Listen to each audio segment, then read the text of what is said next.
یہ آپ کا بہت بڑا امتحان ہے. اللہ نے آپ کو بڑے امتحان میں ڈالا ہوا ہے. قرآن میں وہ کہتا ہے بار بار تمہارے ایمان کو مشکلوں سے آزماؤں گا. یہ ٹائم ہے آپ کا، اب ایمان آزمایا جا رہا ہے. تو بار بار یہ مطالبہ یہ جناب کر رہے ہیں کہ اگر مجھے وزیر اعظم بنانے کے لیے آپ سڑک پہ آ کے اپنا خون نہیں بہاتے تو نہ آپ مسلمان ہیں، نہ آپ کا کوئی ایمان سے تعلق ہے، نہ اللہ سے تعلق ہے، نہ غیرت سے تعلق ہے. آپ کو شرم آنی چاہیے. ایسی زندگی پہ لعنت، اس کو قربان کر دیں میرے اوپر. He is acting like Jim Jones at this point. He wants people to die for the sake of his own self-interest only, which is politically motivated. No spirituality involved. He is not a spiritual leader.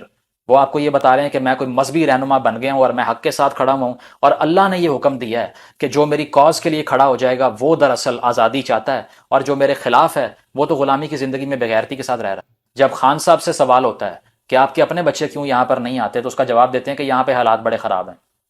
ایک interview میں 2 ہفتے پہلے یہ کہہ چکے ہیں کہ میرے بیٹے اس لیے پاکستان نہیں آتے کہ ابھی یہاں صورتحال بڑی خراب ہے. لوگوں کے 40 بچوں کو مروا کے باہر آ کے وکٹری کے سائن بنا رہے تھے، اور اب انہی لوگوں کے بچوں کو دوبارہ کہہ رہے ہو کہ جانے دو میری انا کی تسکین کے لیے. اگر تو ایک ہی ٹیسٹ ہوتا ہے کسی بھی چیز کا کہ اگر آپ ایک نظریے کے پیچھے کھڑے ہوئے ہیں اور وہ نظریہ صرف یہ نہیں ہے کہ مجھے طاقت چاہیے، تو آپ اس کے لیے سفر کرنے کو تیار ہوتے ہیں، آپ اس کے لیے تنگ دستی کی زندگی گزارنے کو قبول کر لیتے ہیں. یہ انسان ایک رات جیل میں رہتا ہے اور پورے ملک کو جلانے کا آرڈر دے دیتا ہے، اور جب وہ بچے مر جاتے ہیں تو اس کے بعد کہتا ہے کہ دراصل جو مرے ہیں وہ ہمارے لوگ تھے، جو گرفتار ہوئے ہیں وہ ہمارے نہیں ہیں، ان کو جہاں مرضی لے جاؤ. ٹھیک ہے. اور اس سارے بلڈ بات کے بعد بھی ابھی بھی انا کی تسکین نہیں ہوئی، اور ریپیٹڈلی ایک مطالبہ کر رہے ہیں کہ میرے لیے جان کیوں نہیں دیتے، باہر آ کے مرتے کیوں نہیں ہو، کیوں نہیں اپنے بچوں کو مارتے یا زہر پلاتے ان کو. اگر میں وزیر اعظم نہیں ہوں تمہارا زندہ رہنے پہ لعنت ہے، تمہیں شرم آنی چاہیے. اور یہ صرف ہوائی باتیں نہیں ہیں، ان کا جو پچھلا ایڈریس ہے یوٹیوب پہ جا کے آپ دیکھیں، اس میں کیا فرما رہے ہیں قوم کو میں کہنا چاہتا ہوں کہ اللہ تعالیٰ میں ایمان مضبوط کریں، بزدل کی سزا موت ہے. ٹھیک ہے. اور جو نکل نہیں رہا باہر وہ اصل میں ایمان ہی نہیں رکھتا، اس کا ایمان ہی کوئی نہیں ہے، وہ اللہ پہ یقین ہی نہیں کرتا. دیکھیں، یہ آپ کا بہت بڑا امتحان ہے. اللہ نے آپ کو بڑے امتحان میں ڈالا ہوا ہے. قرآن میں وہ کہتا ہے بار بار تمہارے ایمان کو مشکلوں سے آزماؤں گا.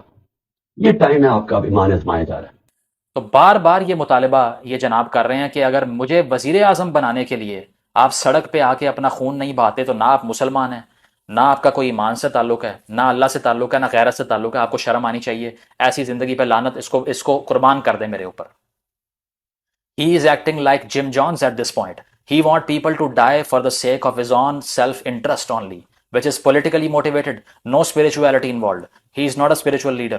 وہ آپ کو یہ بتا رہے ہیں کہ میں کوئی مذہبی رہنما بن گیا ہوں اور میں حق کے ساتھ کھڑا ہوں، اور اللہ نے یہ حکم دیا ہے کہ جو میری کاز کے لیے کھڑا ہو جائے گا وہ دراصل آزادی چاہتا ہے، اور جو میرے خلاف ہے وہ تو غلامی کی زندگی میں بغیرتی کے ساتھ رہ رہا ہے. جب خان صاحب سے سوال ہوتا ہے کہ آپ کے اپنے بچے کیوں یہاں پر نہیں آتے، تو اس کا جواب دیتے ہیں کہ یہاں پہ حالات بڑے خراب ہیں. ایک انٹرویو میں 2 ہفتے پہلے یہ کہہ چکے ہیں کہ میرے بیٹے اس لیے پاکستان نہیں آتے کہ ابھی یہاں صورتحال بڑی خراب ہے. لوگوں کے 40 بچوں کو مروا کے باہر آ کے وکٹری کے سائن بنا رہے تھے، اور اب انہی لوگوں کے بچوں کو دوبارہ کہہ رہے ہو کہ جانے دو میری انا کی تسکین کے لیے.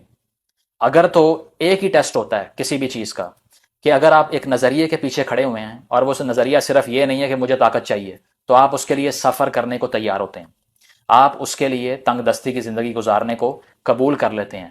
یہ انسان ایک رات جیل میں رہتا ہے اور پورے ملک کو جلانے کا آرڈر دے دیتا ہے، اور جب وہ بچے مر جاتے ہیں تو اس کے بعد کہتا ہے کہ دراصل جو مرے ہیں وہ ہمارے لوگ تھے، جو گرفتار ہوئے